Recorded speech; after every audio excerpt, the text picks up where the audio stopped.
Those of you who have followed my work know that I am often described as both sophisticated and artsy. That's how I describe myself anyway, during my morning affirmations. Probably no one else would think of me like that. But today I'm going to try to embrace or conjure up an artsy and sophisticated side by reviewing some modern art. Many people, when they look at modern art, they say things like, this is garbage. This is trash. It's nonsensical. This is ugly. This is boring. This is dull. Why am I looking at this? I'm hungry. At least that's what I said the one time in my life when I was forced to go to an art museum. But those are back in my primitive, barbaric, uncultured days. I have grown. I've matured since then. And now perhaps I'll be able to fully appreciate this meaningless bullshit. So we'll find out. We're going to go through some, these are some, I guess paintings by prominent or semi-prominent modern artists. The first one is a painting called The Girl Who Had Everything by Cecily Brown.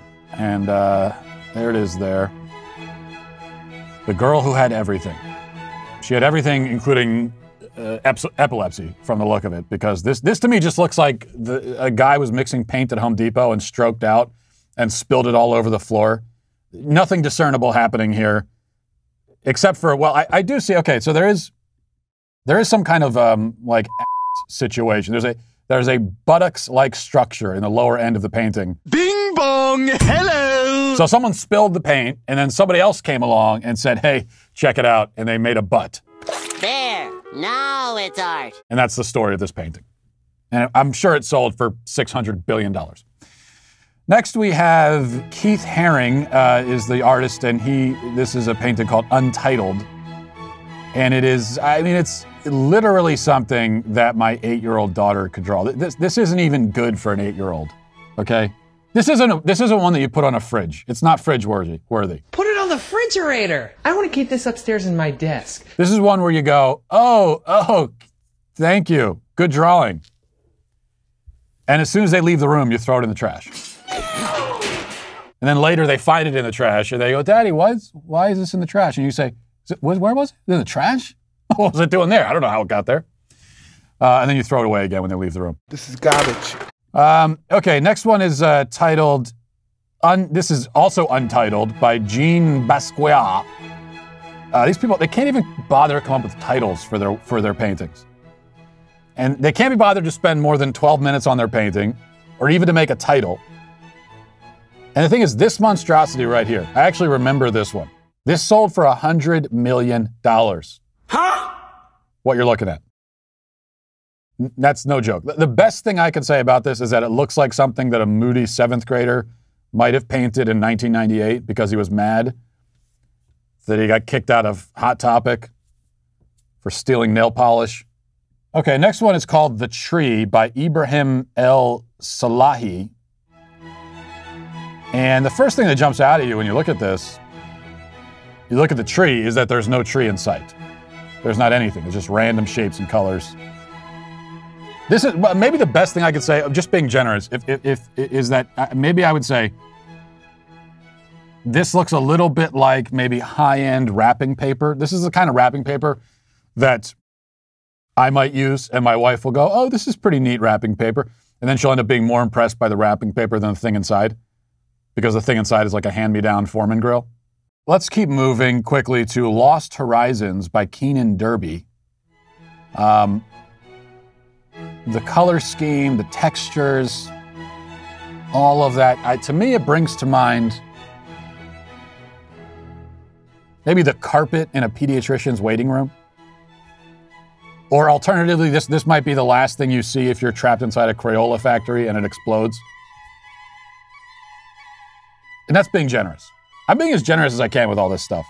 There are people who go to museums and will stare at that and make comments about it. Oh yeah, look, it's a sailboat. You saw it too, damn it! Similar for, this one is Portal to Lhasa by Natalia Robel.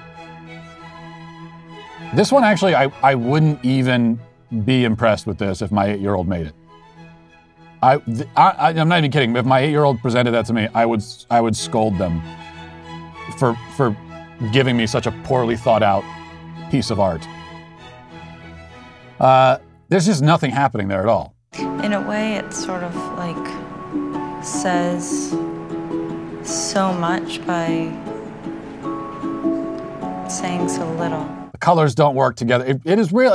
It's just random colors. There's no. If I were to have my, let's just say my 1-year-old do a painting, and I were to put it up next to that, you wouldn't be able to tell which one was done by the highly prized artist and which one was done by my 8-year-old.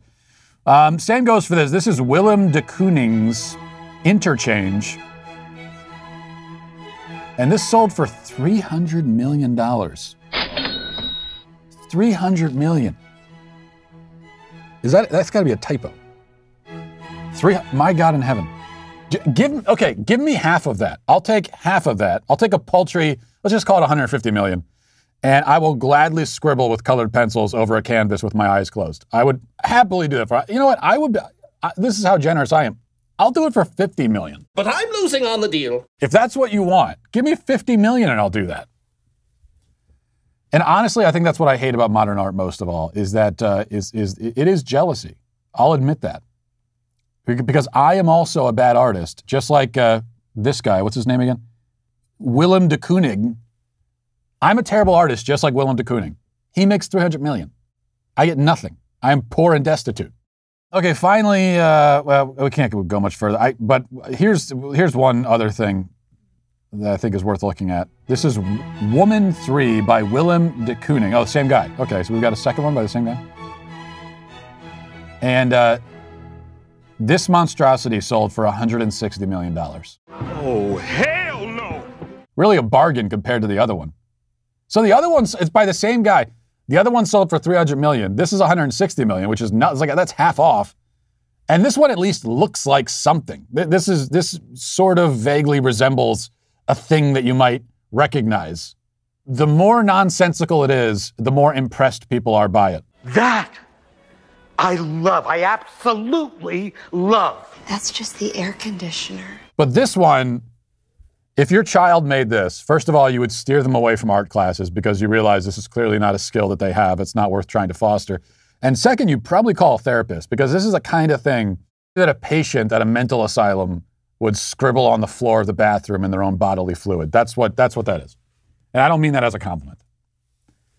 And it all goes to show beauty is not in the eye of the beholder. Maybe we could put that to rest once and for all. If you think that any of this is beautiful, that's not just an opinion. You're wrong. You're objectively wrong. All that to say, I didn't really like any of it. Well, if you enjoyed that content for whatever reason, make sure to hit like and subscribe. And I'm not going to yell at you this time. I'm just demanding that you do it right now.